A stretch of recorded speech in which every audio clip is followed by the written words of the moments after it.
Hello there everyone, welcome my fabulous dragony friends. My name is Ariel, I am the Sassy Dragon, and thank you so much for joining me today. Today we are going to be doing a blind review of the Givenchy Perfume Irresistible Eau de Parfum Rose Velvet. This is a new flanker on their original just plain irresistible fragrance, and I'm very, very curious to try it. I've heard some very good reviews about this one.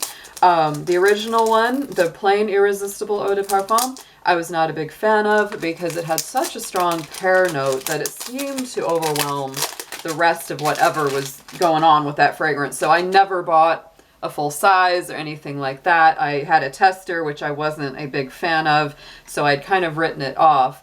The perfumers behind this fragrance are going to be, let me get the list, Anne Filippo, who has most recently had the big successes with YSL Libre and the various flankers for that. She is also the nose behind L'Interdit for Givenchy. Dominic Ropion, the huge master perfumer who has created some of the most popular and well-known perfumes of our recent 20 years. He has done La Vie est Belle, Portrait of a Lady. He's very, very famous for all those. He also did one of my top favorites, the original Givenchy Very Irresistible Eau de Toilette, Eau de Parfum, which are two of my all-time favorites. So he's a great perfumer. And we also have a third perfumer on this, Fanny Ball, B-A-L, and she also has worked with Anne Filippo on L'Interdit and some of the other fragrances that she's done. She is also on this fragrance. So the notes that we have with this are going to be top notes of black currant. We have a lot of middle notes, which is, I think, where we get the velvet rose aspect of this perfume. So as we open it, it has a little cursive Givenchy written across the interior lid. Pull it out. Very pretty bottle, very feminine. It's a glass exterior, and the interior is like an opaque pale pink.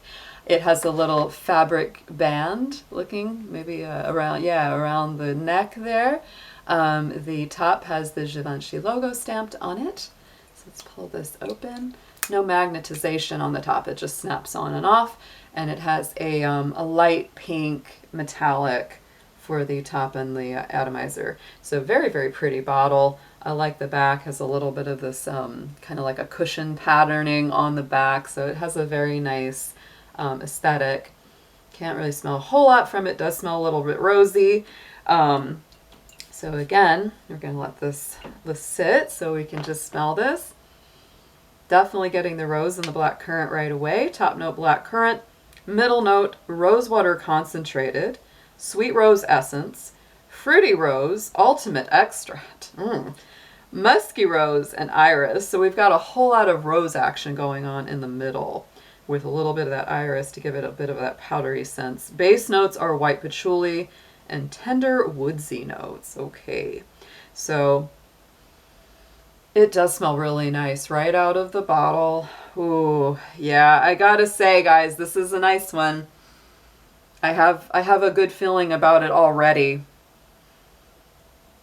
I love black currant in a perfume. I'm a sucker for it. Always have been, always will be, and I love the way that that smells so much, being very strong in the top. And I will also say there is something about the way Givenchy does roses. Oh my God, they do roses so beautifully. Before I got very irresistible back in the early 2000s, I was of the opinion that I really didn't like roses because they were too grandma-ish, too old-fashioned, too powdery, or kind of that bathroom smell. I always associated it with like something like Crabtree and Evelyn, which was just these very kind of dusty smelling roses. And then I got a hold of Givenchy and I was like, ooh, roses can be sexy. Roses can be amazing. Oh, and yeah, this is a really nice combination. It is a little musky, it's a little fruity, so it has a nice juiciness to it, but not so fruity that I'd call this like a syrupy fruity, right? It's not that. The sweetness of the black currant is really cut nicely by the rose. You're getting a nice little bit of powderiness from that iris that keeps it a little fresher and less heavy. Ooh, it smells so good. I'm definitely going to be wearing this. I'm going out with friends later and I'm going to see if they like it, see if I get compliments on this one. So it definitely has a nice mixture of the fresh side of the roses with that rose water. It has the sweeter rose. It's a little juicy, has the fruitiness there and a little bit of muskiness. The white patchouli is not as heavy as like a patchouli. So this is hanging nicely in the base. It's it's blended very well. It's very subtle under there, and the woodsy notes are subtle as well. Those are not hitting you in the face at all. The main thing that I smell with this is that beautiful, like, was it trio or quartet of rose essence, a little freshness from the iris, and that amazing sweet tart kind of smell from the black currant dancing on top. Because this is an eau de parfum, because it is Givenchy, I'm going to go out on a limb and say that the projection and the longevity of this are probably going to be very good. I've always had an excellent experience with Givenchy perfumes when it comes to that. Their longevity and their projection are always very good. A little goes a long way. You know, 1 or 2 sprays of this behind your ears or on your neck, that's probably all you're going to need with this. Beautiful bottle, beautifully presented, would make a nice gift for yourself or someone you love.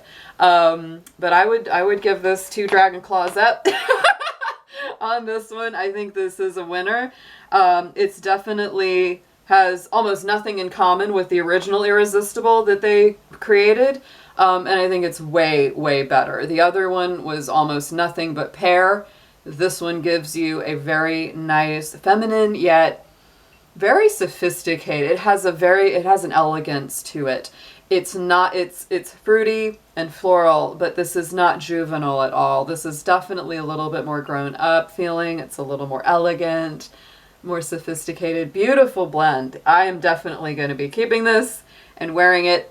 And I hope you give it a try as well. Thanks guys for being here again. If you have any comments below on fragrances that you would like me to review next, let me know in the comments. Also tell me what you think of this one if you've smelled it before. What do you like or not like about it? I will talk to y'all soon and I hope you stay well and feeling fragrant. Bye for now.